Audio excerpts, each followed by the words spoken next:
Well, let me thank you for being here today. Today is a great day for the American people.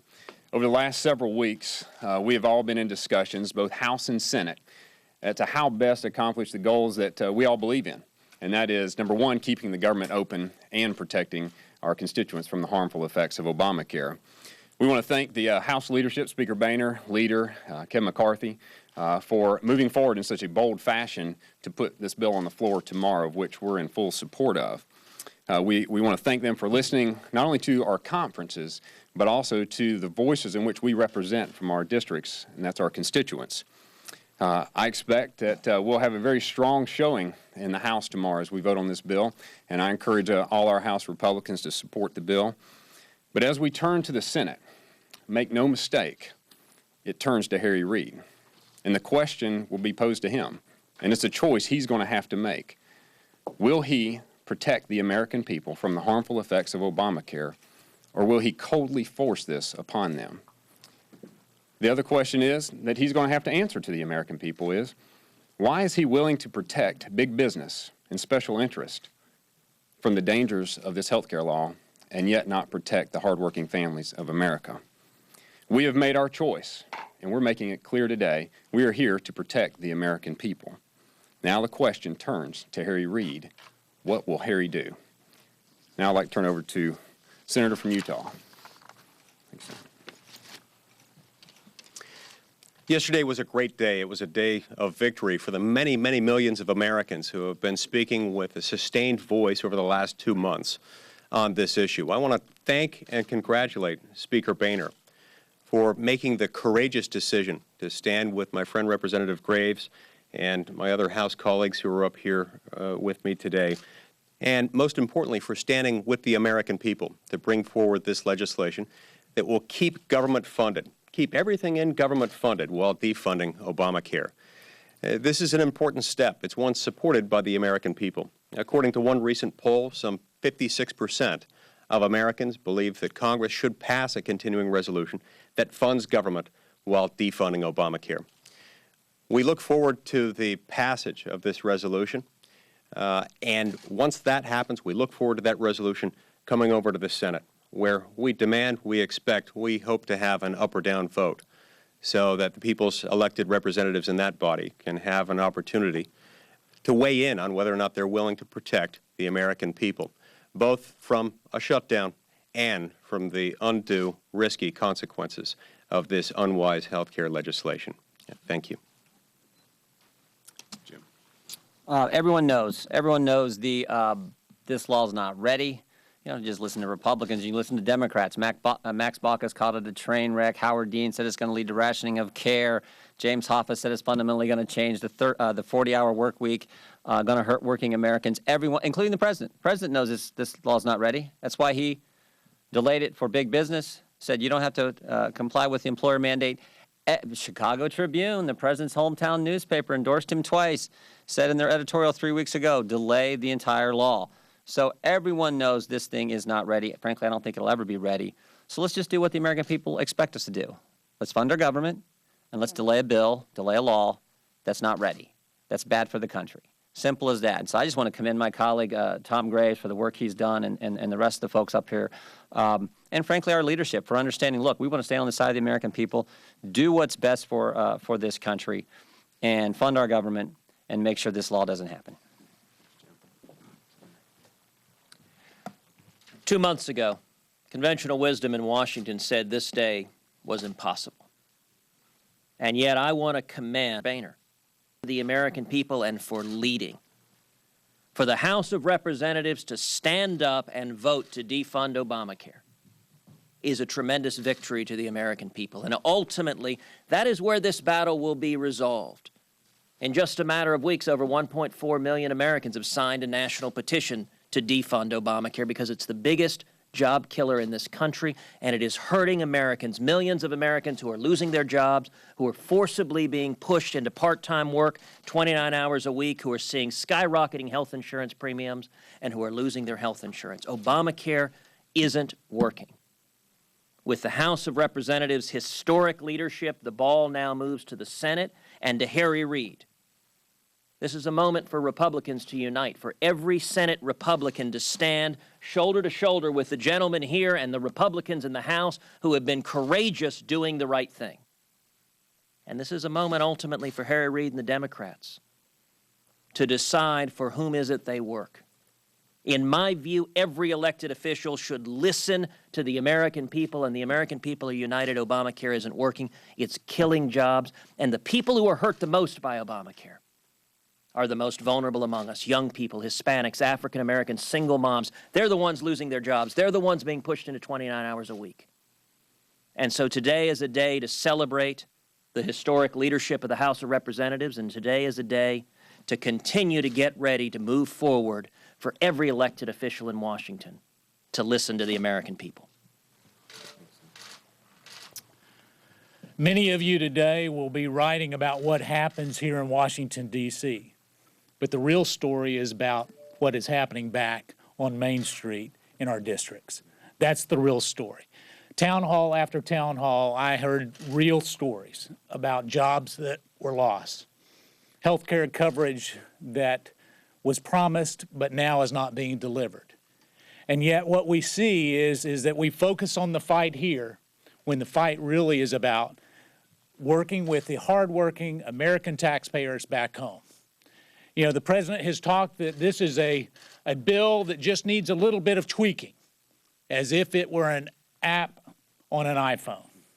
But the problem is that an app on the iPhone, when it doesn't work, game over has one meaning. Game over has a totally different meaning when we're talking about health care. And it is time that we fight together. And I just want to applaud our leadership, Speaker Boehner, and challenge those in the Senate to stand with the American people and make sure that we turn the tide on what shouldn't have been implemented in the first place. This is the reason that I came to Congress. The reason I came to Congress after a 12-year hiatus was because this bill is so oppressive and so hurtful, both to small businesses, individuals, and I believe the American economy, that I decided to come back. I'm proud to be part of this fight.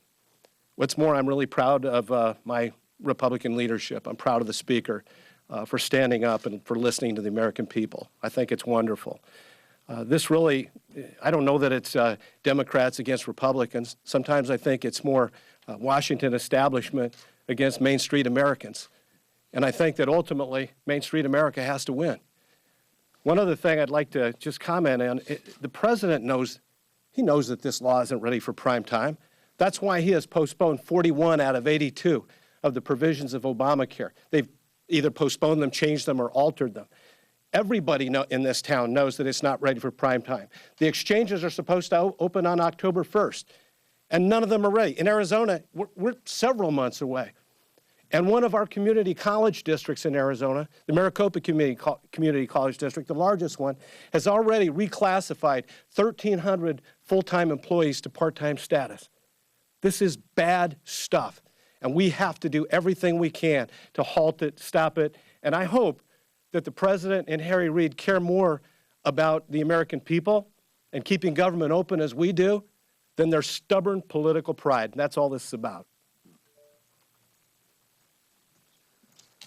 Well, I can tell you, after August, it was clear where the public in my district is. They want Obamacare repealed. They want it defunded. They want it dismantled. They want it to go away. I talked to businesses. Just recently, I talked to a business. They've got 57 employees. They're trying to get down to 49. Other businesses are moving full-time workers to part-time workers. And this is not unique to the 1st District of Oklahoma. This is happening across our country. And if you look at the jobs reports, that's what you'll see, which is why it's so important to our economy that this law be halted. I'd like to double down on the thank you to the leadership in the House of Representatives for listening not only to the people but to the members of Congress as they have come and expressed their views. I would also like to thank Senator Mike Lee, Senator Ted Cruz for their leadership on this. It's been said that first you win the argument, then you win the vote. And these two gentlemen have been out in front on this, winning the argument day in and day out. The American people are with them, so are many of us in the United States Congress, and I'm looking forward to tomorrow's vote. I'm going to be very brief. Most of you have written stories about how important it is for Washington to compromise. I would dare say that every person who's here at this podium who has spoken to you today and who will speak to you today would want to get rid of Obamacare completely. But the reality is that we have realized that the president and his party are not going to get rid of Obamacare. So we're thinking that the best thing that we can do is delay this flawed law for the American people, just like President Obama has done for his friends and the people that have his ear. That's all we're asking for. I think it's a reasonable approach. You all ask us, and the American people ask us to reach a compromise. I think this is a really good compromise. We get to fund the government for an entire year. We get to fund the government at the appropriate levels by only delaying Obamacare. We're not asking for a shutdown. Nobody here wants to shut down the government. We just want to be reasonable, and we want to give the American people what they're asking for, which is relief from Obamacare, just like President Obama's friends received relief from Obamacare. Thank you. Good morning. Marlon Stutzman, Indiana's 3rd District. I just want to say thank you to each member up here for their work on this latest proposal. I just want to thank our leadership, too, because this is what the American people are asking for. As I traveled home throughout the August recess, this was the #1 issue until the Syrian issue arose. And now that the Syrian issue is hopefully resolving itself, this is, again, the #1 issue. Americans are feeling the hurt and the pain and the decisions that they have to make regarding Obamacare. As I talked to a mother of a son who had a touch of autism, who lost his insurance, she was asking, what do I do now? This is a story that we heard over and over and over again as we traveled across the district and around the state. And, and I believe that this is our time. This is when it really matters. Yes, we voted to repeal Obamacare 30 to 40 times, but this is when it really counts. This is when it's time to put up or shut up, because this is going to be a law that is, we see already is hurting people, it's affecting families, and it is hurting the American economy.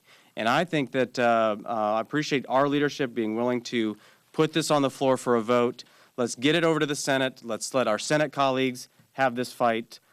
Because if President Obama and Senator Harry Reid want to force a law that we know by the NBC Wall Street Journal polling is so unpopular with the American people, if they want to force it on the American people, that's their choice.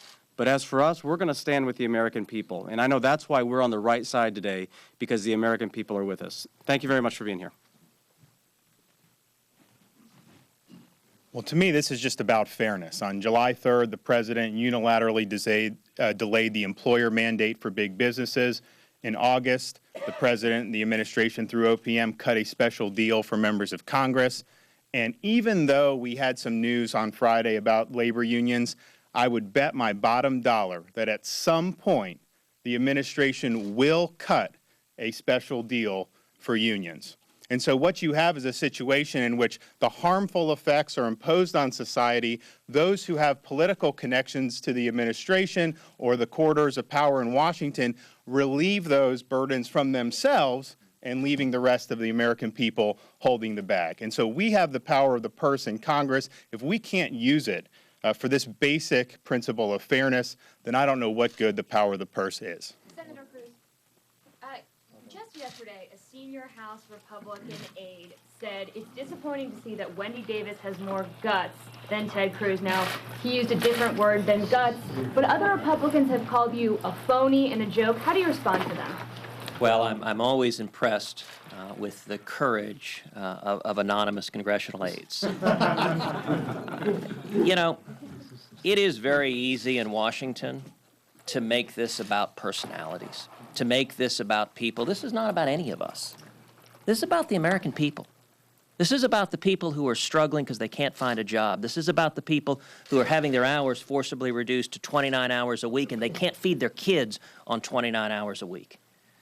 And so there will always be the back and forth of politics, but I can tell you one of the reasons I'm proud to stand with these gentlemen up here is that they're focused on doing our job, which is fixing the problem for the American people and bringing back jobs in the economy. Obamacare is the biggest job killer in the entire country. And if you want to understand this issue in one sentence, it comes down to the following. President Obama has granted waivers for giant corporations and members of Congress. Why is President Obama threatening to shut down the federal government to deny those same waivers to hardworking American families? Senator Cruz, earlier today, we'll give you some names, though. Yesterday, Congressman Tim Griffin of Arkansas said, Senate Republicans are good at getting Facebook likes in town halls. Representative Sean Duffy said Cruz and Lee refuse to fight, raise white flag, and surrender. Speaker Boehner this morning, it's time for them to pick up the mantle and get the job done. Will you filibuster this on the House floor, a la Rand Paul and drones? Is that the only choice you have right now? I will do everything necessary and anything possible to defund Obamacare. The filibuster? Yes, and anything else, any procedural means necessary. Listen, this is the most important fight in the country, and it's easy to focus on the political back and forth. Listen, this is going to be an iterative process. In all likelihood, it's not going to be a single-shot CR and everything's resolved and done. As soon as the House passes this into law, it's going to be in Harry Reid's court. And he may well be able to hold his 54 Democrats to not listen to the American people, to threaten to shut down the federal government, to deny American families the same special treatment that big corporations and members of Congress are getting. But if that happens, then it's going to go back to the House of Representatives. And what we need to do is we need to be making the case every day in every way to the American people, not about the petty political bickering. Americans don't care about petty political bickering in Washington, but on the substance. And I'll tell you this, if and when we win this fight, it is going to be because House Republicans have stood up and showed the courage that they are showing right now and that they continue to stand up. The House is the one branch of government that Republicans have a majority. Senator, does that pledge include the bill allowing a default of the Treasury? Well, that's a very good question, and it's worth underscoring that the continuing resolution has nothing to do with interest on the debt or a default. Yesterday, the president made a reference to a default. We're not talking about the debt ceiling.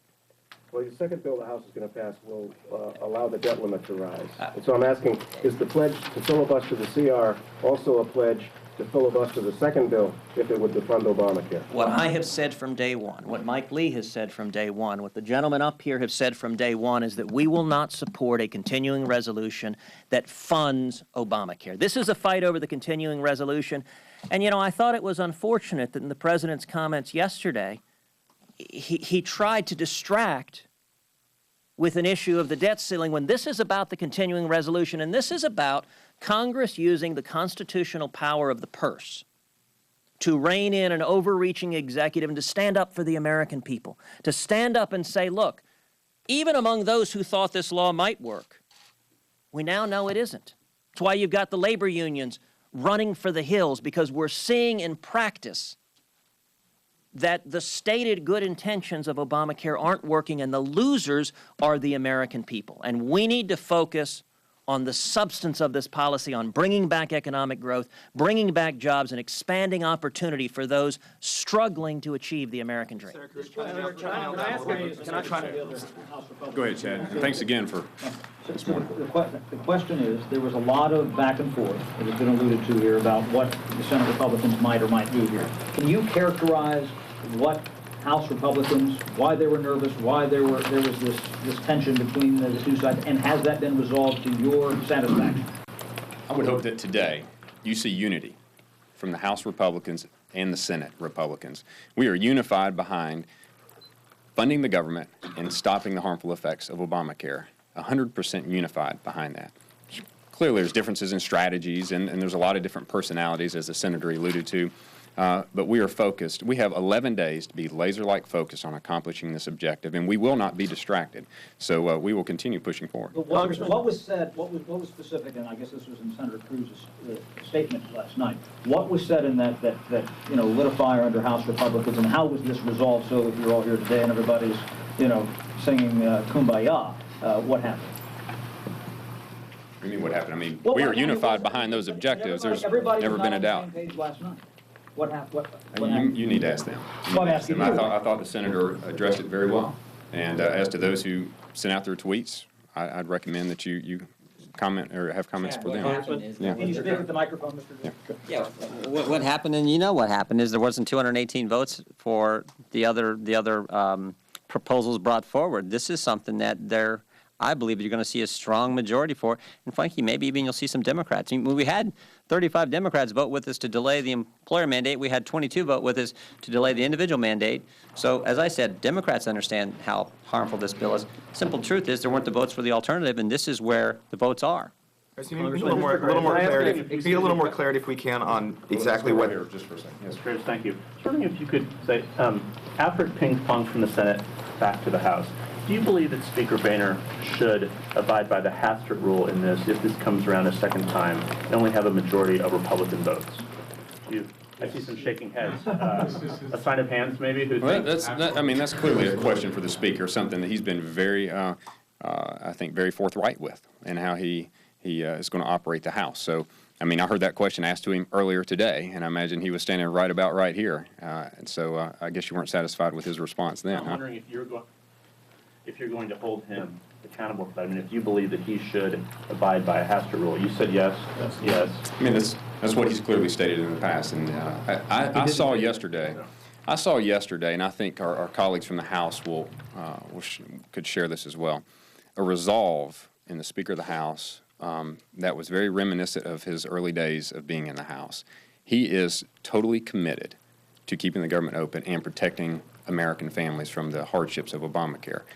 And it was a very powerful resolve with much constitution. So is there a worry at all? Go ahead. I've been the guy in the House that's been driving the signatures on the letter to get the Hastert rule codified within the conference. And I will echo what Mr. Graves said. I haven't seen this kind of, I served with Speaker Boehner before. He was the chairman of the Education Committee. I sat on that committee. I always thought that he was a firebrand. I saw, and I said this in conference yesterday, I stood up and I said, I haven't seen this kind of fire in the belly with the Speaker since you were part of the Gang of Seven. And I do believe that this is Boehner 2.0. And I believe, I take him at face value that this is a fight that he's going to fight. He believes that by year's end, we will have defunded or postponed Obamacare for a year, and I think that he means it. If the government happens to shut down, I realize that's isn't the goal here that you say, but if it shuts down, do you think there's any way that Republicans can escape big picture blame from this, from the American people, or is there plenty of blame to go around? If we're giving the president a bill that keeps government open, and his political stubbornness is so intense that he's willing to throw it all away to preserve a bill that's not, or a law that's not ready for prime time, even he knows that, then I would hope that the American people and the press out there would posture it as it really is. We've all said we want to keep the government open. We want to do everything we can to keep the government open. But ultimately, I would hope that they'd understand that in this kind of a situation, the president has to determine what's more important to him. But what happens to this First of all, when this comes over to the Senate, I do predict that Republicans are going to stand solidly behind it to fund government while defunding Obamacare. I would hope that maybe a handful of Democrats, perhaps some of those who are up for re-election in red states, might consider joining with us as well. Especially in light of recent polling suggesting that 56% of Americans think that something like this is what Congress should in fact do, and especially considering that a solid majority of Americans now believe that this law will make their family's health care situation worse rather than better. The point is that this will be a real opportunity. We need an up or down vote, and with that up or down vote, I do think we'll keep all the Republicans, and I hope that we might get some Democrats joining with us. Now, if they reject it, if Democrats in the Senate reject it, then they've got to come up with a proposal. They don't have a proposal. We haven't seen a proposal from them. We haven't even heard of an outline of a proposal. The onus is on them at that point. So yeah, at that point, especially once the House passes something to keep government funded, once the Republicans in the Senate have the opportunity to vote on that, and any Democrats who might join with us, if the Democrats in the Senate choose to reject that at that point and thereby open this grave possibility that you described, they've got to come up with something. Senator Lee, is there a point when the real-world consequences of a shutdown are too great for this particular fight? People may have fears, there may be uncertainty. Is there a point when it's too much? A shutdown is too much. We don't want a shutdown. We don't need a shutdown. We should avoid a shutdown. And Obamacare is a law that's going to harm people. And it certainly is not a good idea to shut down the government in order to force through the implementation of Obamacare at a time when the president has said he's not going to follow the law and he's made substantial changes without statutory or constitutional authority to do so. So, yeah, look, shutdowns are bad. Shutdowns are not worth it. This law is not worth causing a shutdown over. Senator Lee, well, thank you. We have a 1 o'clock another press event that we need to get to. Jeff asked. All right, one more question. You've been very patient. Yes. For Senator Lee. So you said a couple times an up or down vote, and just for a little more clarity on what's going to happen when it gets to you all in the Senate. Most of the time we interpret up or down vote as a 50 vote threshold. Now, Senator Reid can probably do that, not to get down in the weeds, but if this is, I understand what you're saying. Yeah. You're going to lose that vote. So then the question is, if it's 50 and Democrats kill it, like you say, and they kill this proposal, the question is, are you all going to line up 12 or 14 deep and talk this thing to September 30th? Because if it's a 50 vote threshold, of course, Harry Reid can make you lose that. That's an up or down vote. That's all you want? Is to lose a 50 vote? I want to be clear. Mike. I want to be clear, in that setting, by referring to an up or down vote, what I'm talking about is a vote on the merits as opposed to a motion to table. A non-debatable motion to table that simply comes up and goes straight into a vote on that 51 vote threshold, not on the merits of it, but on the merits of the motion to table. So that's what I'm talking about. Great, thank you. Thank you, everyone. Thank you. Thank you.